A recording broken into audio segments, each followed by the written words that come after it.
बच्चों आज है क्लास 6 की पार्ट नंबर 2 सामाजिक विज्ञान का, जिसे बोलते हैं सौर परिवार।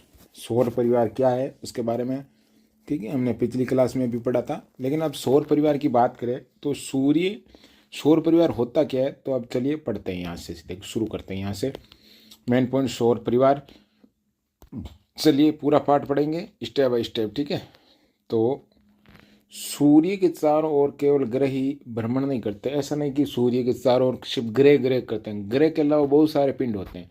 अब तो उनके धूमकेतु धूमकेतु तारे के बारे में बताया था। धूमकेतु है, ग्रह कणिका और कलिकाएं परिक्रम करते हैं। सूर्य, ग्रह, उपग्रह, धूमकेतु, उल्का आदि सम्मिलित रूप से एक विशाल खगोलीय समूह होता है। यानी सूर्य के चारों ओर बहुत सारे चीज़ें मतलब भ्रमण करती है, परिक्रमण करती है। ठीक है, बहुत सारे, इसे सौर परिवार कहते हैं। सूर्य के चारों जो भी भ्रमण करते हैं उसे क्या कहते हैं? सौर परिवार, सूर्य का परिवार।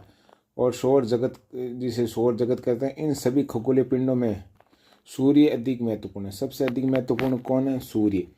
सूर्य सबसे महत्वपूर्ण है, तो इसको हमें कहते हैं सूर्य। सूर्य को सौर परिवार का पिताजी कहते हैं। सूरज भगवान को क्या कहते हैं? पिताजी कहते हैं। किसका? सौर परिवार का। यहाँ पे उसे सूर्य पिता या जनक कहा जाता है। सौरमंडल के सभी खगोलीय पिंड एक निश्चित पथ पर सूर्य के चक्कर लगाते हैं। सौरमंडल के सभी जो भी खगोलीय पिंड है एक निश्चित पथ पर, मतलब एक निश्चित पथ है, यानी एक परमानेंट पथ होता है, उसके चक्कर लगाते हैं, जिसे कक्ष या कक्षाएं कहते हैं। जो भी निश्चित पथ पर चक्कर लगाते हैं, यानी एक निश्चित, जैसे सूर्य के निश्चित कक्ष होते हैं, उसे कहते हैं कक्ष कहा जाता है। निश्चित पथ होता है। इसके बारे में हमें कैसे इन्फॉर्मेशन मिली? सबसे प्रथम किसने बताया? 1543 ईस्वी में सर्वप्रथम निकोल कोपरनिकस ने बताया। किसने बताया? निकोलम कोपरनिकस निकोलसम कोपरनिकस 1543 में बताया। उसने बताया, क्या बताया? सूर्य सौरमंडल के केंद्र पर में है। तो सूर्य तो सौरमंडल के क्या एक केंद्र माना गया है। सूर्य को एक केंद्र मान लिया गया है, सौरमंडल के केंद्र में है, और वे सभी ग्रह उसके चारों ओर चक्कर लगाते हैं। आधुनिक विज्ञानी के अनुसार सौरमंडल की आयु लगभग कितने? 460 करोड़ वर्ष है। यानी कितने करोड़ वर्ष है? 460 करोड़ वर्ष उसकी मतलब आयु है। किसकी? सौरमंडल की आयु पूछ ले तो 460 करोड़ तक बताया गया है वैज्ञानिकों ने। सूर्य हमारी आकाश गंगा के लगभग 100 अरब तारों में से एक है। ठीक है, सूर्य हमारी आकाश गंगा के लगभग 100 अरब तारों में से एक है। 100 अरब तारों में से सूर्य एक है। 100 अरब तारा है। बहुत सारे आकाश गंगा किसमें? जो भी आकाश के अंदर मतलब बहुत सारे आकाश गंगा में बहुत सारे सौर मंडल होते हैं। और ठीक है, सूर्य हमारे आकाश गंगा में लगभग 100 अरब तारों में से एक है सूर्य। ठीक है, मैंने आकाश गंगा के बारे में पहले पार्ट में बताया था। ठीक है, फर्स्ट अध्याय में, उसके बारे में आप देखोगे ना तो आपको समझ में आ जाएगी आकाश गंगा होती क्या है। लगभग 100 अरब तारों में से एक है। आकाश गंगा बहुत बड़ी होती है। करोड़ों आकाश जो गंगाएं मिलकर ये क्या करते हैं? बहुत ब्रह्मांड निर्माण करते हैं। सूर्य जलती हुई गैसों को एक विराट पिंड है। सूर्य में क्या होता है? गैस होती हैं, वो जलता रहता है। गैसों का एक पिंड है। इसकी सतह पर सदैव स्तर अशांत रहती है। इसकी सतह है जो सदैव क्या होते हैं? स्थिर नहीं रहती है, मतलब बिखरती रहती है। जो बाहर जगता रहता है, मतलब जहाँ पर आग है वो स्थिर थोड़ी रहेगा। सूर्य में सबसे अधिक क्या होता है? सूर्य पूरा हाइड्रोजन और हीलियम दोनों गैसें विराजमान होती हैं। Hydrogen, helium. सौरमंडल के लिए सूर्य प्रकाश और ऊर्जा का एक स्रोत है। जो सौरमंडल है, पूरा सौरमंडल है, मतलब जिसके अंदर चारों सारे ग्रह उपग्रह होते हैं, वो एक प्रकाश का एक स्रोत है, जिसमें हाइड्रोजन और हीलियम गैस होती है, और एक मात्र प्रकाश का स्रोत है, ऊर्जा का स्रोत है। इसमें ऊर्जा, बहुत सारी ऊर्जा होती है। ऊर्जा ओनली ऊर्जा। और इसका गुरुत्वाकर्षण सौरमंडल को बांध रखता है, और इसका गुरुत्वाकर्षण होता है। ऊर्जा है और प्रकाश है, और इसका एक गुरुत्वाकर्षण बल होता है जो कि पूरे सौर मंडल को क्या करता है? सौर मंडल को बांधे रखता है। ठीक है, चलिए आगे क्या लिखा हुआ है देखो। इसका गुरुत्वाकर्षण सौरमंडल को बंद रखता है और सूर्य की पृथ्वी से दूरी अधिक होने के कारण, सूर्य और पृथ्वी की दूरी बहुत काफ़ी अधिक है, अधिक होने के कारण सूर्य के प्रकाश पृथ्वी तक पहुंचने में लगभग 8 मिनट और 30 सेकंड समय लगता है। अभी ये क्वेश्चन बन सकता है बड़े बड़े एग्जामों में कि सूर्य धरती पर पहुंचने के समय कितना लगता है, 8.5 मिनट, 8 मिनट, यानी इतना दूर है। आप समझ सकते हो सूर्य बहुत बहुत बहुत दूर है, जिसमें यदि प्रकाश सूर्य से निकलना शुरू हुआ और पृथ्वी तक पहुंचते पहुंचते उसको प्रकाश का वेग आपको पता 3 × 10 की घात कितनी है, 8, 3 × 10 की घात 8 प्रति मिनट प्रति सेकंड ऐसे कुछ है। तो इतनी स्पीड से चलता है और धरती तक पहुंचते पहुंचते उसको 8 मिनट 30 सेकंड लग जाता है, मतलब कि बहुत दूर है पृथ्वी। हमारे सौर परिवार में कुल 8 ग्रह हैं। हमारे सौर परिवार में पूछ ले कितने ग्रह हैं, टोटल 8 ग्रह हैं। ग्रह कितने हैं, 8। ग्रह किसे कहते हैं, जो सूर्य के चारों ओर चक्कर लगाते हैं। और उपग्रह किसे कहेंगे, जो ग्रह के चारों ओर चक्कर लगाते हैं उसे बोलते हैं उपग्रह, ये भूलना मत। चलिए 8 ग्रह और सूर्य, जो सूर्य के चारों ओर चक्कर लगाते हैं और सूर्य के विभिन्न दूरी पर स्थित इन ग्रहों के आपस में टकराना संभव नहीं है, मतलब टकराते नहीं एक दूसरे, इनका अपना प्रकाश नहीं होता है, मतलब जो भी ग्रह है उनका खुद का प्रकाश नहीं होता है। ये सूर्य से ऊर्जा है प्रकाश प्राप्त करते हैं और सूर्य से दूर जाने पर क्रम से बुध, शुक्र और पृथ्वी, मंगल, बृहस्पति, शनि, अरुण, ग्रह हैं। दूर जाने पर, सूर्य से दूर जाने पर क्रम से क्या है, बुध है एक, शुक्र, पृथ्वी, मंगल, बृहस्पति, शनि, अरुण, वरुण ग्रह हैं। ठीक है। सन 1906 में 2006 में सन प्लूटो को भी एक ग्रह माना गया। किसको, प्लूटो को क्या माना गया, एक ग्रह माना गया। लेकिन ये प्रमाणों के आधार पर अंतर्राष्ट्रीय खगोलीय संगठन में प्लूटो को बोन ग्रह का दर्जा दिया गया। किसको, बोन ग्रह, किसको, एक बोन ग्रह। टोटल तो 8 है लेकिन एक ग्रह बाद में जोड़ा गया, लेकिन उसको हमें बोन ग्रह का 2006 में दिया गया था। ठीक है। सूर्य के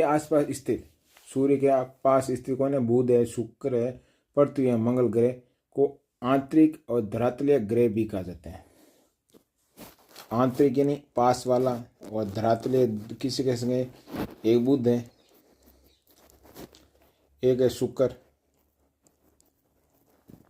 और एक पृथ्वी, एक है मंगल, बुध, शुक्र, पृथ्वी ग्रह आंतरिक धरातलीय भी कहा जाता है। ये छोटे और अधिक घनत्व वाले होते हैं। ये है छोटे और घनत्व, इसमें मतलब इसका मतलब घनत्व ज़्यादा है और चट्टाने से बने हैं, मतलब बहुत सारी चट्टाने, ऐसे नहीं खाली पड़ा है चट्टाने, मतलब उसका दाब घनत्व ज़्यादा है। और पर बृहस्पति और शनि और अरुण, वरुण ग्रह आकार में बड़े और घनत्व कम। आकार मतलब खोखले ज़्यादा है, समझ में आ गया। घनत्व कम मतलब उसमें खोखलापन ज़्यादा है। इन्हें गैसीय ग्रह भी कहते हैं। जो खोखले हैं उसे क्या है कहेंगे, उसमें गैस भरी हुई है। कोई आदमी ज़्यादा खोखला होता है उसका गैस भरी हुई है। अब देखो, अब सबसे पहले देखो सूर्य, देखो सूर्य हमारा कहाँ पे, ये रहा सूर्य। सूर्य के सबसे निकट कौन है, सबसे निकट ग्रह कौन है, बुध है, सबसे निकट है बुध। उसके बाद है शुक्र, उसके बाद शुक्र के बाद आती है पृथ्वी। ठीक है, बुध, शुक्र, पृथ्वी, उसके बाद मंगल। ठीक है, ये हो गए। उसके बाद ये शुद्ध ग्रह क्षेत्र है, यहाँ पे बहुत सारे छोटे छोटे ग्रह क्षेत्र है। उसके बाद आते हैं बृहस्पति, ये वाला। उसके बाद आते हैं शनि, उसके बाद आता है अरुण, उसके बाद वरुण, सबसे लास्ट में वरुण आ गया। और धूमकेतु यहाँ पे घूमता रहता है। ठीक है, जो कि कितने साल, 75 साल बाद दिखता है, निश्चित समय बाद में पृथ्वी पर। चलिए, ये हो गया। अब आपको सबसे पहले याद रखना है सबसे निकट ग्रह कौन है, बुध है। उसके बाद शुक्र, पृथ्वी, मंगल, ये 3 तो ध्यान रखना है। और शनि यहाँ पे देख तो अरुण, वरुण। ठीक है, चलिए ये तो आपको समझ में आ गया। चलिए आगे चलते हैं, क्या लिखा हुआ है। आंतरिक ग्रह यानी जो सबसे निकट हो, इनका निर्माण चट्टान से हुआ है। सबसे घनत्व अधिक है। और एक है बाहरी ग्रह, आंतरिक और बाहरी ग्रह, मतलब कि यहाँ से जो है ना, ये ना, ये तो है आंतरिक ग्रह और ये है बाहरी ग्रह, ये ध्यान रखना आपको। अब देखो आंतरिक ग्रह है जिसका घनत्व ज़्यादा उसका, और दूसरा है खोखला। तो इसमें अंतर क्या है? बुध है। सूर्य की एक परिक्रमा में कितना दिन लगाता है? बुध है ना। तो सूर्य की परिक्रमा में 88 दिन लगाता है, मतलब एक चक्कर सूर्य के चारों ओर काटता है तो उसको 88 दिन लगता है। और अपने अक्ष पर घूमता है, वो होता है 59 दिन लगता है। उपग्रह की संख्या, इसके चारों ओर कोई चक्कर लगाता है? नहीं। बुध के चारों ओर कोई चक्कर नहीं लगाता है, चारों ओर कोई चक्कर नहीं लगाता, अपने अक्ष पर घूमता है इतने दिन में, और 28 दिन में एक सूर्य के चारों ओर चक्कर लगाता है। सबसे मतलब तेज पास में उसका चक्कर छोटा होगा तो ज़्यादा कम दिन लगेंगे, ठीक है। उसके बाद शुक्र की बात करें, शुक्र के कोई उपग्रह नहीं है, शुक्र का कोई उपग्रह नहीं है। और अपने अक्ष पर घूर्णन है कितने दिन? 443 दिन। उसके बाद सूर्य की एक परिक्रमा लगा में 225 दिन लगते हैं, 225 दिन। और उसको निकला, बुध को लगता है 28 दिन, और पृथ्वी को लगता है 365 दिन। पृथ्वी के उपग्रह एक है जिसे चंद्रमा कहते हैं। और अपने अक्ष में गुण एक दिन गुण एक दिन लगता है। अपने अक्ष पर तेज घूमती है सबसे, ये ज़्यादा दिन लगा देता है, ये भी ज़्यादा दिन लगाता है, सबसे तेज घूमती है ये अपने अक्ष पर तो। और सबसे परिक्रमा तेज करता है बुध। सूर्य के एक परिक्रमा में 365 दिन लेता है पृथ्वी। और बृहस्पति की बात करें, सूर्य की परिक्रमा में 11 वर्ष, ओह माय गॉड, सबसे दूर है तो इसको क्या लग जाता है? सूर्य के चारों ओर चक्कर लगाते लगाते इसको 11 साल लग जाते हैं, 11 साल 11 माह लग जाता है बृहस्पति को। शनि देवता को 29 वर्ष एक चक्कर लग जाता है, 29 वर्ष में और 5 माह में एक चक्कर लगता है। और अपने अक्ष पर घूर्णन है इसका बहुत तेज, 9 घंटे और 9 घंटे 56 मिनट के अंदर अपने अक्ष पर घूम जाती है। मतलब घूमती तो तेज बहुत है पृथ्वी, मतलब ये बृहस्पति तेज, सबसे तेज ये भी घूमती। और इसको लगता है अपने अक्ष पर घूमने में 10 घंटे और 40 मिनट। और ये पृथ्वी के चारों, सूर्य के चारों ओर बहुत टाइम लगता है। अक्ष पर तो तेज घूमता है, अच्छी बात है। अब देखो अरुण की बात करें, अरुण को देखो कितना है, सबसे पीछे कौन है?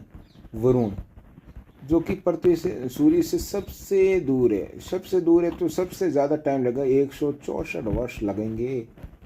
मतलब कि हम मर जाएंगे तब तक उसको एक चक्कर पूरा नहीं होगा, 164 वर्ष लगेंगे एक चक्कर काटने में। किसको? वरुण को। अपना अक्ष की 16 घंटे, इसको 17 घंटे 14 मिनट, ठीक है। और यहाँ पे देखो मंगल की बात करें, पृथ्वी के बाद आता है मंगल। सूर्य की परिक्रमा कितना लगता है?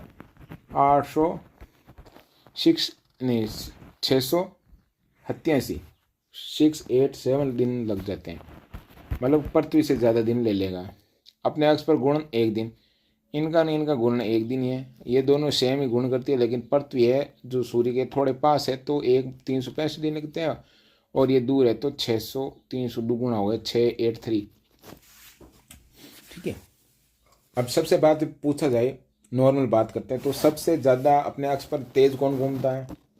सबसे अपने अक्ष पर तेज घूमता है बृहस्पति। और सबसे ज़्यादा दिन किसको लगता है? वरुण को चक्कर काटने में। सबसे कम किसको लगेगा? बुध को, क्योंकि सबसे पास है बुध और वरुण, ध्यान रखना। चलिए अब हम बात करते हैं खगोलीय वैज्ञानिक ने सौरमंडल में सभी पिंडों में कई वर्ग बनाए। खगोलीय वैज्ञानिक है, उन्होंने बहुत सारे वर्ग बनाए हैं, ग्रह, उपग्रह, वोन ग्रह और लघु पिंड। उपग्रह ऐसे आकाशीय पिंड को कहते हैं, उपग्रह आकाशीय पिंड को कहते हैं। उपग्रह किसे कहेंगे? उपग्रह जो सूर्य के चारों ओर चक्कर, नहीं, जो ग्रह के चारों ओर, उसे हम क्या कहते हैं? आकाशीय पिंड भी कहते हैं, घूमते रहते हैं। जो किसी ग्रह के चारों ओर चक्कर लगाते हैं, उपग्रह उसे कहेंगे जो ग्रह के चारों ओर चक्कर लगाता है। ऐसा पिंड को सूर्य की परिक्रमा करता है। और ऐसा पिंड जो सूर्य की चारों ओर परिक्रमा, मतलब कि ग्रह के चारों ओर जो चक्कर लगाए उसे उपग्रह कहते हैं। मेन पॉइंट ये है। दूसरों पिंडों का रास्ता भी काटता है, और दूसरे पिंडों का जो रास्ता भी काटता है। कोई पिंड है, मान लो पिंड है, जैसे कि घूम रहा है, यहाँ पे घूम रहा है और इसका रास्ता बीच में से काट रहा है, उसे क्या कहेंगे? बोन ग्रह कहते हैं।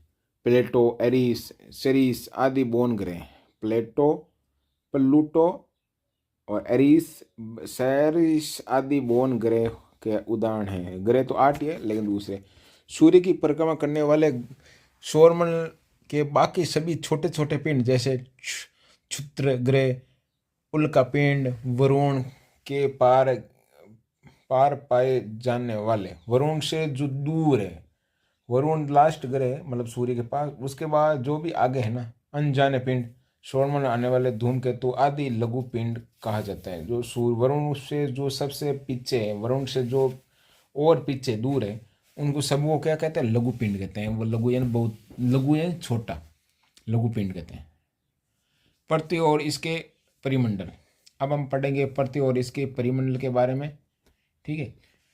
जिस जिस पृथ्वी पर हम रहते हैं वह इतनी विशाल है जिन इसके विषय में हम अभी तक संपूर्ण ज्ञान प्राप्त नहीं कर सकते। कभी हमें ना ये पृथ्वी इतनी बड़ी है, इसके में हम संपूर्ण ज्ञान तो कभी प्राप्त नहीं करते। सूर्य से दूरी के अनुसार तीसरा और आकार में पृथ्वी के अनुसार, सूर्य से दूरी के अनुसार सूर्य है, सूर्य से दूरी के अनुसार माना जाए तो तीसरे नंबर पर आते हैं। सूर्य से सबसे 3 नंबर पर कौन है, पृथ्वी। दूरी तो 3 नंबर है। ठीक है। और आकार के अनुसार पृथ्वी है जो सूर्य की 5वें नंबर पर आती है, बड़ा। सारे ग्रह ना तो पृथ्वी 5 नंबर पर पड़ी है, सबसे बड़ी 5वां स्थान पृथ्वी लेता है। और सूर्य के पास की बात करें तो 3रा स्थान है, और बड़ा बात करें तो 5वां स्थान है, क्योंकि इसका आकार एवं आकृति लगभग पृथ्वी के समान ही है। ठीक है। और क्या लिखा है, सॉरी। और ये अन्य ग्रहों की तरह संपूर्ण प्रकाश ऊर्जा सूर्य से प्राप्त करते हैं। जो अन्य ग्रहों की तरह भी पृथ्वी है, आकाश जो भी है, प्रकाश है, ऊर्जा सूर्य से प्राप्त करते हैं। शुक्र को पृथ्वी का जुड़ा ग्रह माना जाता है। शुक्र और पृथ्वी दोनों क्या जुड़वा माना जाता है नहीं, जुड़वा माना जाता है, क्योंकि इसका आकार और आकृति लगभग पृथ्वी के समान है। आकार और आकृति किसकी, शुक्र की है ना, आकृति वो उसके समान ही है। बुध एक ग्रह पहले आता है, बुध दूसरे स्थान पर आता है। कितना दूर से, सूर्य से दूरी कितनी है, दूसरे नंबर पे, लगभग पृथ्वी के समान है। और पृथ्वी की उपग्रहों से ली गई तस्वीरों को ये गोलाकार दिखाई देता है, और उपग्रह से जो तस्वीर लेते हैं तो दोनों गोलाकार ही दिखाई देते हैं। पृथ्वी के मापन से पता चलता है कि ये दोनों ध्रुव पर कुछ दबी हुई है। और पृथ्वी की बात देखा जाए तो ये कुछ अपने दोनों ध्रुवों पर कुछ दबी हुई है। ठीक है। पृथ्वी का मापन किया गया तो ऐसे लग रहा है कि ध्रुव है ना, उनसे थोड़ी दबी हुई है, मतलब पिच की हुई है। विषुवत पर कुछ उभरी हुई है, मतलब कोई जगह थोड़ी पिच की हुई है ऐसे, मतलब पृथ्वी ऐसे लग रहा है। सौरमंडल में पृथ्वी ही एक अनोखा ग्रह है जिस पर जीवन है। सौरमंडल में सब अनोखा ग्रह है पृथ्वी, जिस पर का सबसे बड़ा जीवन है। पृथ्वी पर जीवन होने का कारण ही जीवित ग्रह कहा जाता है। जीवित ग्रह क्यों कहते हैं, क्योंकि इसमें जीवन है, बहुत सारे जीव जीते हैं, हम भी जीते हैं पृथ्वी पर। सूर्य के निकटवर्ती ग्रह अधिक गर्म है। सूर्य के जो पास होंगे वो सबसे गर्म होंगे। सबसे पास कौन है, सबसे पास बुध है, उसके बाद शुक्र है, 3 नंबर आती है पृथ्वी। जो ज़्यादा पास हो गया वो गर्म रहेगा बहुत तेज। और दूरी स्थित जो ज़्यादा वरुण वरुण ठंडा है और पृथ्वी से ठंड है, इसलिए वहाँ जीवन संभव नहीं है। ज़्यादा ठंड में काम है नहीं, ज़्यादा गर्मी काम है नहीं, तो वहाँ जीवन संभव नहीं। पृथ्वी का औसत तापमान 15 सेंटीग्रेड होता है। अब पूछ ले, पृथ्वी का जो तापमान है वो 15 सेंटीग्रेड, ज़्यादा 15 तक ही रहता है। मतलब ज़्यादा भी होता है, कम भी होता है, ज़्यादा मैक्सिमम टाइम 15 सेंटीग्रेड है पूरे पृथ्वी का, जो जीवन के लिए आदर्श है। ये तापमान वायुमंडल के कारण बना रहता है। और पर्यावरण के 3 प्रमुख घटक परिमंडल आवास में मिलते हैं और एक दूसरे को प्रभावित करते हैं। पर्यावरण में कितने घटक मिलते हैं, 3 प्रमुख घटक मिलते हैं और परिमंडल आवास में मिलते हैं, मतलब एक दूसरे को प्रभावित करते हैं। पर्यावरण में कितने 3 घटक हैं। अब 3 घटक के बारे में हम पढ़ेंगे। अभी देखो, पृथ्वी की ऊपरी ठोस परत जिस पर हम रहते हैं, सबसे ऊपर क्या रहते हैं, हम रहते हैं। ठोस परत होती है उसे स्थल मंडल कहते हैं। भूमंडल किसे कहेंगे, जिस पर हम क्या कहते हैं, रहते हैं। ये पृथ्वी है। देखो बच्चों, मान लो कि पृथ्वी है, पृथ्वी के सबसे ऊपरी भाग है, ये पृथ्वी सबसे ऊपर वाला भाग है, ये है क्या है, स्थलमंडल या भूमंडल कहते हैं। क्या कहते हैं, भूमंडल या स्थलमंडल कहते हैं। और पृथ्वी पर मिट्टी पाई जाती है, पृथ्वी पर क्या होते हैं, मिट्टी पाई जाते हैं, जिससे इस किसी न किसी रूप से सभी जीवों को भोजन प्राप्त होता है। मिट्टी होगी तो मिट्टी में क्या होगा, जीव भी होंगे, सबको क्या मिलेगा, भोजन मिलता है। इस स्थलमंडल से ही विभिन्न प्रकार के खनिज मिलते हैं, ऊपर खनिज मिलते हैं जो जीवन निर्वाह के लिए महत्वपूर्ण है। खनिज भी महत्वपूर्ण होता है। पृथ्वी के चारों ओर जो गैसें का आवरण है, और पृथ्वी है ये, इसके चारों ओर जो भी ऊपर हवा की बात कर रहा है आवरण है, उसे वायुमंडल कहते हैं। पृथ्वी के चारों ओर जो भी आवरण है, मतलब वायु अपन सांस लेते हैं, उसके क्या कहते हैं, वायुमंडल कहा जाता है। जिसमें क्या होता है, नाइट्रोजन होते हैं, ऑक्सीजन होता है, कार्बन होता है। देखो नाइट्रोजन, ऑक्सीजन हम लेते हैं, कार्बन डाइऑक्साइड हम छोड़ते हैं, नाइट्रोजन भी होती है वायुमंडल में। आदि वायुमंडल में पाई जाती है वाली प्रमुख गैस हैं। ऑक्सीजन एक जीवनदायी गैस है, ऑक्सीजन हम लेते हैं, जो क्या है, जीवनदायी गैस है ऑक्सीजन, जिस सभी जीव श्वसन क्रिया में लेते हैं। सबसे ज़्यादा श्वसन क्रिया में कौन सी गैस लेते हैं, ऑक्सीजन। जल को जीवन जल जो जीवन के लिए सबसे आवश्यक तत्व है, वह पृथ्वी पर लगभग 71%, 71% क्या है, परसेंट वाटर है, वाटर पानी भाग पर है, और इसे जलमंडल कहा जाता है। तो पृथ्वी को जलमंडल भी कहते हैं क्योंकि 71% पानी है, पानी सबसे ज़्यादा है, इसे ही जलमंडल कहते हैं। और पृथ्वी को जल ग्रह या नीला ग्रह भी कहा जाता है। पृथ्वी को जल ग्रह भी कहते हैं, नीला ग्रह भी कहा जाता है। पृथ्वी को जल ग्रह, नीला ग्रह भी कहता है। पृथ्वी पर जल महासागरों, झीलों, नदियों आदि में पाया जाता है। महासागरों में जल खारा होता है, महासागर होते हैं जो बड़े बड़े महासागर होते हैं, उसमें पानी क्या होगा, खारा होगा। झीलों में पानी मीठा होता है। पृथ्वी की सतह पर अधिकांश भागों में किसी न किसी प्रकार का जीवन पाया जाता है। पृथ्वी के अधिकांश भागों में किसी न किसी प्रकार, मतलब कहीं कहीं सभी जगह, मतलब जीवन पाया जाता है। वायुमंडल, जलमंडल, स्थलमंडल तीनों सौर परिवार में केवल पृथ्वी पर ही पाए जाते हैं। सबसे ज़्यादा ऐसा है सौर मंडल में, जहाँ पर सौर मंडल यानी हमारा जो मंडल है, सौर मंडल टोटल जिसमें सारे ग्रह आते हैं, उसमें ऐसा ग्रह एक ही है पृथ्वी, जिसमें वायुमंडल भी होता है, जलमंडल भी है, जल भी है, वायु भी है, और स्थल भी है, जहाँ पर स्थल यानी जमीन भी है।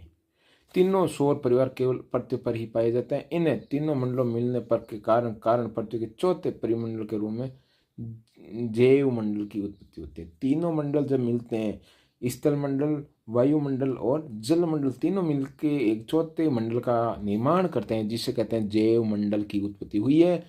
वहाँ जीव जंतु अस्तित्व पाया जाता है। जहाँ पर जीव मंडल होता है, मतलब जैव मंडल मतलब जीवों का वास हो जाता है, जीव जंतु, पेड़ पौधे, मनुष्य रहते हैं। अब तक ब्रह्मांड की ज्ञात जानकारी के अनुसार केवल पृथ्वी पर ही जिन्होंने, अभी हमने ब्रह्मांड की जांच की है अभी तक वैज्ञानिकों ने, तो अभी तक पृथ्वी पर ही जीवन मिला है। दूसरी जगह अभी मतलब जीव जंतु नहीं मिले, पृथ्वी के अलावा अभी तक कहाँ पर भी नहीं मिले हैं। कोई भी ग्रह में, कोई भी उपग्रह में कहीं पर भी जीवन नहीं है। चलो उपग्रह की बात करते हैं। उपग्रह को जो सूर्य के चारों ओर चक्कर लगाते हैं, उपग्रह हमने बता दिया 8 है, नहीं सॉरी, उपग्रह जो ग्रह के चारों ओर चक्कर लगाते हैं उसे बोलते हैं उपग्रह। चलिए उपग्रह चंद्रमा की बात होगी, और क्या होगी, पृथ्वी के एक ही उपग्रह वो है चंद्रमा। जिस तरह ग्रह सूर्य की परिक्रमा करते हैं, वैसे ठीक वैसे ग्रह की परिक्रमा करने वाले छोटे आकाशीय पिंड को उपग्रह कहते हैं। जो मतलब पिंड होते हैं उसे उपग्रह कहते हैं। पृथ्वी का केवल एक ही उपग्रह चंद्रमा है, किंतु कुछ अन्य ग्रहों के में से अधिक उपग्रह हैं। किंतु कुछ अन्य ग्रहों के कोई ग्रह से, बहुत सारे ग्रह से, जिनके बहुत सारे उपग्रह हैं, मतलब बहुत सारे उसके चक्कर लगाते हैं। ऐसे ग्रह भी हैं जिनके चारों ओर बहुत सारे चक्कर लगाते हैं। शनि और बृहस्पति की बात करी जाए, कई उपग्रह, शनि और बृहस्पति के बहुत सारे उसके उपग्रह होते हैं। बहुत और शुक्र के कोई उपग्रह नहीं है। हमने बताया बुध और शुक्र के कोई उपग्रह नहीं है। ग्रहों की भांति उपग्रहों में भी ऊर्जा और आकाश प्रकाश नहीं होता है। अब ग्रह में ऊर्जा जो है प्रकाश नहीं होता है, उसी तरह उपग्रह में भी कोई ऊर्जा और आकाश नहीं होता है। सूर्य से ताप के कारण प्रकाश मिलता है, और सूर्य के जो भी ताप मिलता है, जो भी प्रकाश मिलता है, उससे ही सारे रोशन होते हैं। और अनेक उपग्रह चंद्रमा से बड़े होते हैं। अनेक उपग्रह होते हैं जो चंद्रमा से भी बड़ा है। चंद्रमा है ना, उससे भी बड़े होते हैं। जैसे शनि का टाइटन, शनि है, टाइटन नाम का एक उपग्रह है, वो घूमता है, बड़ा है तो चंद्रमा से।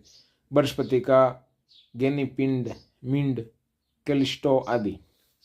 क्या आप जानते हैं शनि के उपग्रह टाइटन पर पृथ्वी की तरह संघन वायुमंडल है? आपको पता है? पृथ्वी के उपग्रह है, पृथ्वी है, शनि का उपग्रह है। अभी देखो आप यहाँ पे शनि, ये रहा शनि जी, ये रहा शनि। यहाँ पे देखो, ये है शनि, ये शनि। इस शनि में क्या देखो, क्या लिखा है शनि में? क्या गहन एक उपग्रह, जिसमें क्या है उपग्रह, जिसमें क्या है गहन वायुमंडल है, जिसमें क्या वायु सांस ले सकते हैं। वहाँ भी नदियाँ, जलाशय और धरातल पृथ्वी जैसा ही है। वहाँ पर नदी भी है, जलाशय भी है, मतलब पानी भी है। जलमंडल वायुमंडल है, नदी, जलाशय और धरातल पृथ्वी जैसा ही है। उसके वायुमंडल की प्रमुख गैस नाइट्रोजन है। वहाँ पे वायुमंडल है, ठीक है। शनि के उपग्रह टाइटन नाम का एक है। टाइटन पर, टाइटन यहाँ पे दिख रहा, ये रहा टाइटन, देखो ये वाला। इसमें ना, ठीक है, इसमें क्या है वायुमंडल है, नदियाँ भी है, पानी भी है, धरातल भी है, पृथ्वी जैसे ही है। लेकिन यहाँ पर वायुमंडल में क्या है, नाइट्रोजन गैस है। नाइट्रोजन गैस है, वायुमंडल है लेकिन नाइट्रोजन गैस है। जहाँ पर यहाँ जीवन की संभावना है या नहीं, इसका पता लगाने में वैज्ञानिक अभी प्रयास कर रहे हैं। अभी वहाँ पे नाइट्रोजन है, तो अभी वहाँ पे ये सर्च चल रहा है कि वहाँ पे अभी जीवन होगा नहीं होगा, मतलब अभी प्रयास कर रहे हैं ओनली। पृथ्वी दूर है तो अभी प्रयास चल रहा है। चलो आओ करके देखते। अब देखो चंद्रमा की बात करते हैं। पृथ्वी का सबसे नजदीक का गोलाकार आकाशीय पिंड चंद्रमा है। पृथ्वी का सबसे पास वाला पिंड कौन सा है? चंद्रमा है, मैंने बताया। आधुनिक खगोलीय शास्त्रों के अनुसार वहाँ जल की एवं वायु का भाव है। जहाँ पे क्या है, आधुनिक खगोलीय जो शास्त्री बता रहे हैं उसमें वहाँ पे क्या जल नहीं है और वायु नहीं है। और वहाँ पर धरातल है लेकिन जल वायु नहीं है। धरातल तो है क्योंकि हमारा चंद्रयान जो है लॉन्च हुआ था, वो धरती वहाँ पे उतरा था, तो धरती तो है ऐसा, इसलिए वहाँ जीवन संभव नहीं है। और हमारी पृथ्वी धरातल एवं चंद्रमा के धरातल पर कुछ समानताएं हैं। चंद्रमा की धरातल और मतलब जो धरातल है और हमारे जो समानताएं हैं। पृथ्वी का धरातल पृथ्वी की तरह उबड़ खाबड़ है, चंद्रमा का भी उबड़ खाबड़ है, और चंद्रमा की तुलना में पृथ्वी लगभग 8.1 गुना बड़ी है। पृथ्वी चंद्रमा है ना, पृथ्वी कितने 81 चंद्रमा होंगे, 81 चंद्रमा होंगे तो एक पृथ्वी बनेगी। मतलब कि 81 गुना बड़ा है पृथ्वी, इतनी बड़ी 81। चंद्रमा इतना छोटा है और 81 भाग होंगे चंद्रमा के, इतने बनाएंगे पास पास तो एक पृथ्वी का निर्माण। 81, ठीक है। अब आगे, अब चलो चंद्रमा की कलाएं। पृथ्वी, अब चंद्रमा क्या होता है, कला दिखाता है। कभी आध कम दिखता है, कभी बड़ा दिखता है। वो क्यों दिखता है उसके बारे में थोड़ी जानकारी ले लेते हैं। उसके बाद पृथ्वी और चंद्रमा दोनों ही आकृति गोलाकार होते हैं। पृथ्वी और चंद्रमा की आकृति मैंने बता दिया गोलाकार होती है। दोनों ही सूर्य से प्रकाश को प्राप्त करते हैं। इस कारण पृथ्वी के आधे भाग में प्रकाश रहता है, आधे भाग में प्रकाश नहीं रहता। ये सूर्य है, जैसे कि ये सूर्य के चारों ओर पृथ्वी लगाता है, तो पृथ्वी का यहाँ से जो प्रकाश है, समझ आया? अभी आपको बड़ा करके बताता हूँ। ये है सूर्य, ये पृथ्वी। तो ये सूर्य जैसे प्रकाश यहाँ देगा तो इस भाग में तो रोशनी हो जाएगी, पीछे वाले भाग में रोशनी नहीं होगी। तो आधे भाग में प्रकाश रहता है, आधे भाग में नहीं, क्योंकि वो प्रकाश पृथ्वी कहाँ से लेती है? सूर्य से लेती है। आधे भाग में प्रकाश रहता है और आधे भाग में अंधेरा रहता है। सूर्य से प्राप्त प्रकाश की किरणें, अब सूर्य से प्राप्त प्रकाश की किरणें चंद्रमा से परावर्तित होकर पृथ्वी पर आते हैं। और अब क्या होगा, जैसे ही चंद्रमा उस यहाँ पे घूम रहा है इसके ओर, तो यहाँ पे ये चंद्रमा है, तो चंद्रमा पे रोशनी पड़ी किसकी, सूर्य की। सूर्य से टकरा के, मतलब चंद्रमा से टकरा के डायरेक्ट वापस पृथ्वी पर आता है, तो हमें वो क्या, चांद चमकता हुआ दिखाई देता है। समझ भाई, उसके बारे में अभी बताएंगे पूरा। और वापस चांद कहते हैं, मतलब हमें चांदनी कहते हैं। और महीने में एक बार ही चंद्रमा पूर्णतः प्रकाशित भाग पृथ्वी के सामने आता है। और महीने में एक बार, पूरे महीने में एक बार ये ना चांद है ना पूरा प्रकाशित होता है, जिससे पूर्ण है, यानी पूर्णिमा का मतलब होता है पूर्ण, चंद्रमा को पूर्ण होना, पूर्ण दिखना। पूर्णिमा का मतलब होता है चंद्रमा उस दिन पूरा दिखता है। और महीने में एक बार चंद्रमा का अप्रकाशित भाग पृथ्वी के सामने होता है। और महीने में एक बार ऐसा भी दिन आता है जिसमें चांद दिखता ही नहीं है, पूरा अंधेरा हो जाता है, कि उसे अमावस्या कहते हैं। अमावस्या में अंधेरा होता है। और पूर्णिमा, पूर्ण यानी पूरा चंद्रमा दिखना। पूर्णिमा से अमावस्या तक चंद्रमा का ये प्रकाशीय भाग घटता जाता है। और जैसे ही पूर्णिमा आ गई, पूर्णिमा के बाद अमावस्या की ओर बढ़ते हैं ना, जैसे कि आज पूरा चांद दिख गया है, ठीक है, चांद पूरा दिखा है यहाँ पे, पूर्णिमा है ये, मान लो ये पूर्णिमा है। पूर्णिमा अब एक मंथ लगेगा यहाँ पे अमावस्या आने में, तो धीरे धीरे क्या होगा, चांद का आकार घटता रहेगा। यहाँ से देखो ये पूर्णिमा है, पूर्णिमा में देखो पूरा चांद दिख रहा है।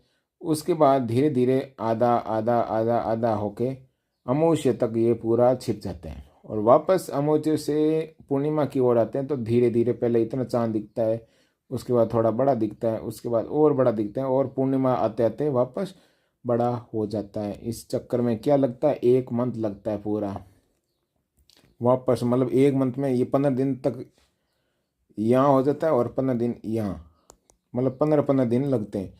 15 दिन पूर्ण अमावस्या आने में 15 दिन लगते हैं, और वापस ये 15 दिन, मतलब एक चांद वापस पूर्णिमा एक मंथ में एक बार आएगी। आ गई समझ में? चलो, मतलब 15 दिन बाद पूरा चांद दिखेगा, 15 दिन बाद में अंधेरा पूरा चांद पे, 15 दिन बाद में वापस चांद, ऐसे। चलो, कहाँ तक बात हो गई? यहाँ से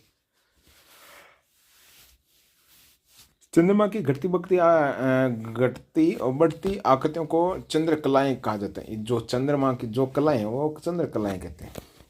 भारत में जो बढ़ते चांद पर पंखवाड़े को, जो चांद पर भारत में बढ़ते चांद के पंखवाड़े को शुक्ल पक्ष एवं घटते शुक्ल पक्ष कहते हैं। यानी बढ़ते पंखवाड़े में, यानी बढ़ता है जो चांद की मतलब रोशनी, तो उसे शुक्ल, और घटते चांद मतलब चांद जैसे ही हमें मतलब कि अमावस्या की ओर आती है तो घटता है, उसे बोलते हैं पंखवाड़े को कृष्ण पंखवाड़ा। घटते चांद के पंखवाड़े को जैसे ही घटता मतलब कम हो रही रोशनी। घटते कब है? जब पूर्ण से अमावस्या की ओर आएगी तो उसकी रोशनी घटेगी, तो क्या होगा, कालापन आएगा। कालापन किसको कहते हैं? कृष्ण को। तो कृष्ण पक्ष कहते हैं। कालापन आना मतलब कि अमावस्या की ओर आना, और कृष्ण भगवान का पक्ष आना। शुक्ल पक्ष, शुक्ल चमकता हुआ। चंद्रमा पर दिन में बहुत अधिक गर्मी और रात में बहुत अधिक ठंड पड़ती है, इसलिए वहाँ का वातावरण जीवन में अनुकूल नहीं है। और चंद्रमा अपने अक्ष पर घूमने में लगभग कितने दिन लगते हैं? अपने अक्ष पर घूमने में चंद्रमा को लगते हैं 29 दिन। बहुत धीरे धीरे अपने अक्ष पर, बहुत धीरे धीरे 29 दिन ले लेता है अपने अक्ष पर घूमते घूमते। पृथ्वी के चारों ओर चक्कर लगाने में लगभग कितने दिन लगते हैं? अब ये पॉइंट आ सकते हैं। पृथ्वी मतलब कि सूर्य पृथ्वी के चारों ओर चंद्रमा को चक्कर लगाने में कितने दिन लगते हैं? 27 दिन लगते हैं। ये इंपोर्टेंट है, 27 दिन लग जाएंगे पृथ्वी मतलब चारों ओर चक्कर लगाने में, 27 दिन। और 29 दिन क्या लिख रहे? अपने अक्ष में घूमना। 2 दिन का फर्क है। घूमती तो धीरे, चक्कर लगाती है धीरे, और घूमती है तेज। समझ आ गए? और पृथ्वी अपने अक्ष पर घूमती है, एक दिन लगाते थे 24 घंटे, और यहाँ पे घंटे नहीं, यहाँ पे दिन है। तो दोनों ही दिन है, घूमती भी दिनों में और दोनों ही दिनों में। चलिए ये समझ में आ गया लगता है। ये ध्यान रखना है, सूर्य मतलब सूर्य के चारों ओर जो चांद घूमता है, उपग्रह चंद्रमा, वो अपने अक्ष पर 29 दिन लग लेता है, और मतलब अपने अक्ष पर घूमने के लिए 29 दिन ले लेता है, और पृथ्वी के चक्कर लगाने में 27 दिन लेता है। पृथ्वी का चक्कर लगाएगा तो 27 दिन ले लेगा। एक पृथ्वी का चक्कर 27 दिन में कंप्लीट हो जाता है, और अक्ष पर घूमती बहुत धीरे और चक्कर तेज लगाती है। चलिए क्षुद्र ग्रह, मंगल और बृहस्पति ग्रहों के बीच एक पट्टी में स्थित परिक्रमा करने वाले असंख्य छोटे पिंडों को क्षुद्र ग्रह कहते हैं। क्षुद्र ग्रह किसको कहते हैं? यहाँ पे देखो, अभी हमने देखा था ये रहा,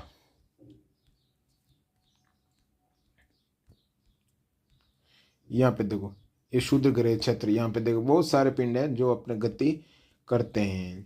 ठीक है, चलिए वापस आते हैं अपने पॉइंट पर। मंगल और बृहस्पति ग्रह के बीच किस किस के, अब पूछ ले तो क्षुद्र ग्रह किन किन के बीच में होता है, तो हम कहेंगे मंगल और बृहस्पति ग्रह के। किस किस के? मंगल और बृहस्पति ग्रह के बीच में। पृथ्वी के आगे कौन सा ग्रह है? मंगल है। पृथ्वी के बाद आ गया मंगल और बृहस्पति, दोनों ग्रहों के बीच में एक पट्टी होती है क्षुद्र ग्रह, जिसे कहते हैं परिक्रमा करने वाले असंख्य छोटे छोटे को अवातर ग्रह कहते हैं। और इनका आकार ग्रहों के बाद बीच मतलब से होता है। इसका आकार ग्रहों के बाद बच्चे मतलब से हुआ। सर्स इसका प्रमुख उदाहरण है। उल्का पिंड, उल्काएं घूमकेतुओं और क्षुद्र ग्रहों से छोटे हुए टुकड़े। उल्का पिंड किसे कहेंगे?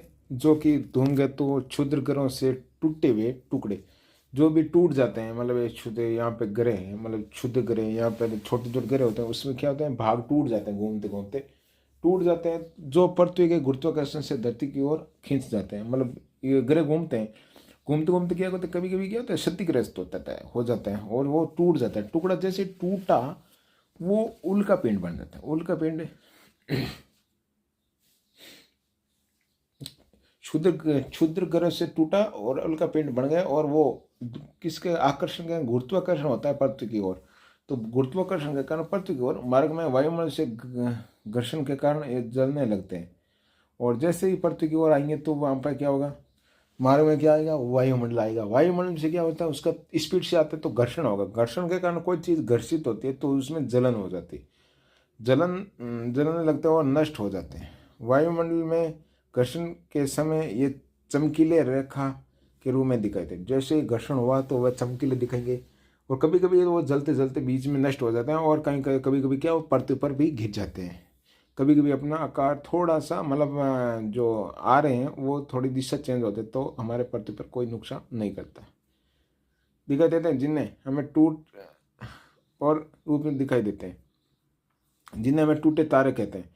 और छोटे छोटे वैसे होते हैं, मतलब जो क्षुद्र ग्रह में से बहुत सारे टूटते रहते हैं, और वो क्या होता है जैसे ही टूटते हैं और वो वायुमंडल में दिखते हैं, वायुमंडल में आते ही उसका क्या होता है वो बीच में नष्ट हो जाते हैं, और जिसके कारण हम देखते हैं कि तारा टूटा। तारा नहीं है, वो क्षुद्र ग्रह है ना, उसके छोटे छोटे भाग टूट जाते हैं, और वो वायुमंडल में पृथ्वी की ओर गुरुत्वाकर्षण के कारण आकर्षित होते हैं। आकर्षित होने के कारण वायुमंडल में आ जाते हैं। वायुमंडल में आते ही वो घर्षण तेज स्पीड से आते हैं, तो घर्षण होता है। घर्षण के कारण वो अचानक आग लग जाती है। आग लगने के कारण वो नष्ट हो जाते हैं। इस कारण हमें टूटे हुए मतलब कि टूटने, तारा टूटना कहा जाता है। कुछ उल्काएं बड़ी होने के कारण पर पूरी तरह नष्ट नहीं हो पाती। कोई क्या होता है पूरी तरह नष्ट नहीं हो पाती, और पिंडों के रूप में धरती पर टकरा जाते हैं, और पिंडों से क्या होता है धरती पर टकरा जाते हैं, धरती पर पड़ते हैं। यहाँ पे देख सकते हो धरती पर पड़ते हैं। यहाँ पे देखो एक अमेरिका का है, यहाँ पे देखो अमेरिका में एरिजोना प्रांत में एक उल्का पिंड गिरने से बना गड्ढा, यहाँ पे एक उल्का पिंड गिर गया था और इतना बड़ा खड्डा बन गया। ठीक है, नष्ट नहीं होते। कभी कभी क्या जलते बड़ा होता है तो वो नष्ट नहीं होता इतना जल्दी, तो वो पृथ्वी पर गिर जाता है और पृथ्वी पर नष्ट मतलब कोई और बहुत बड़ा पिंड गिर गया पृथ्वी पर तो उथल पुथल हो जाती है। तो पिंडों के रूप में पृथ्वी से टकरा जाती है, और इस स्थिति में इन्हें उल्का पिंड कहा जाता है, और पृथ्वी पर गड्ढे बन जाते हैं। चलो, सौरमंडल सूर्य और पृथ्वी सहित सभी ग्रह, उपग्रह, अन्य लघुपिंड, सौरमंडल, पंखवाड़ा, महीने का आधा भाग। पंखवाड़ा किसे कहते हैं? आधा भाग। पंखवाड़े आधा, आधा कृष्ण पक्ष, आधा शुक्ल पक्ष। पंखवाड़े दो होते हैं, शुक्ल पक्ष और कृष्ण पक्ष। जैसे ही पूर्णिमा के बाद अमावस्या की ओर आते हैं तो शुक्ल पक्ष नहीं, कृष्ण पक्ष आता है, और जैसे ही अमावस्या से वापस हम पूर्णिमा की ओर आते हैं उसे बोलते हैं शुक्ल पक्ष, यानी चांदने का दिन। सूर्य या अवतार ग्रह मंगल और बृहस्पति के मध्य स्थित छोटे खगोलीय पिंड होते हैं। क्षुद्र और अवतर ग्रह किसे कहते हैं? जो कि मंगल और बृहस्पति के बीच का होता ग्रह। उपग्रह ग्रह के चक्कर लगाने वाले उपग्रह कहलाते हैं। चलिए क्वेश्चन है इसमें जल्दी से कर देते हैं। वर्तमान में ग्रहों की संख्या कितनी है? 8। वर्तमान में टोटल ग्रह कितने हैं? 8 है। सही। तो सौरमंडल का सबसे बड़ा ग्रह, सौरमंडल का सबसे बड़ा ग्रह कौन सा है बताओ? सौरमंडल। सूर्य के चारों, सौरमंडल का सबसे बड़ा ग्रह हम क्या बताएंगे? तो यहाँ पे ये थोड़ा, चलिए तो यहाँ पे देख सकते हो सबसे, हमने टोटल ग्रह कितने हैं? टोटल है 8 ग्रह। सौरमंडल में सबसे बड़ा ग्रह, सबसे बड़ा ग्रह हमने चित्र में देखा, तो चित्र में सबसे बड़ा ग्रह कौन सा दिखता है? बृहस्पति। कौन सा? बृहस्पति। चलिए निम्नलिखित को सम्मिलित कीजिए। सबसे छोटा ग्रह, सबसे छोटा है जो है ग्रह कौन सा? बुध। जीवित ग्रह, जिसमें जीवन है, वो है पृथ्वी। पृथ्वी का उपग्रह चंद्रमा। वलय धारक ग्रह, वलय धारक ग्रह जिसमें वलय धारक ग्रह है वो शनि। सबसे चमकीला ग्रह जिसका सबसे ज्यादा चमक है वो शुक्र में। चलिए आगे देखते हैं। रक्त स्थान की पूर्ति करनी है। अभी रक्त स्थान हमें क्या करना? भरना है। तो रक्त स्थान में सबसे पहले पृथ्वी के सबसे नजदीक का आकाशीय पिंड, पृथ्वी का सबसे नजदीक के आकाशीय पिंड क्या है बता?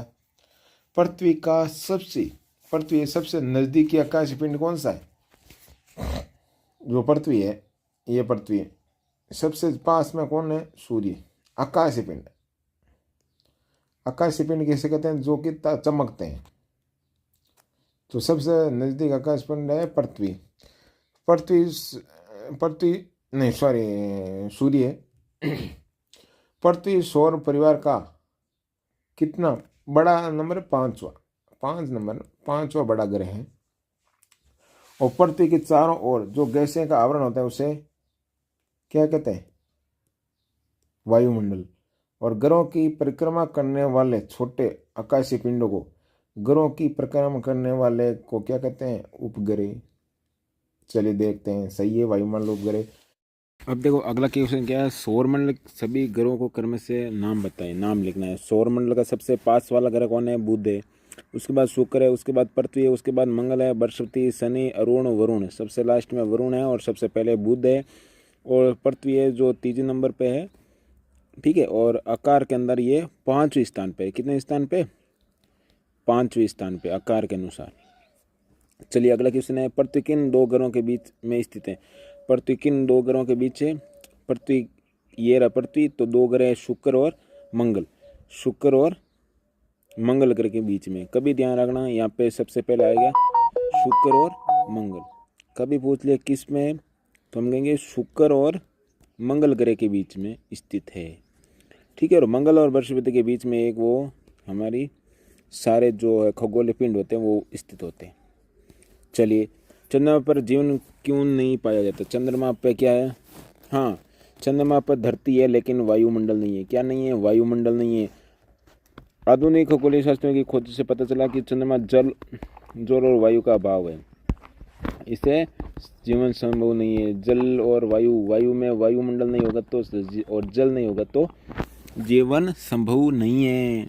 चलिए, चंद्रमा कलाएं किसे कहते हैं? चंद्रमा की अलग अलग जो कलाएं हैं वो अब गोलाकार भाग, आधा भाग होता है, वो हम उसके दिन वो आप कर लें। क्षुद्र ग्रह किन 2 ग्रहों से मध्य पाए जाते हैं? 2 ग्रह कौन कौन से? पृथ्वी के बाद क्या आता है? पृथ्वी के बाद आता है मंगल ग्रह और बृहस्पति। दोनों के बीच में हमें क्या मिलता है? क्षुद्र ग्रह की एक पट्टी स्थित होती है। पृथ्वी का एक पृथ्वी एक अनोखा ग्रह क्यों कहा जाता है? क्योंकि इसमें क्या होता है, इसमें 71% वाटर है। क्या है? पानी। यहाँ पे देख सकते पृथ्वी ठोस स्थलमंडल है, वायुमंडल, जिसके अंदर स्थलमंडल है, वायुमंडल है और जल की मात्रा ज़्यादा है। जल वायु तीनों मंडल इसके अंदर स्थित है, इसके कारण होता है। वीडियो अच्छा लगा तो बच्चों लाइक कर सकते हो।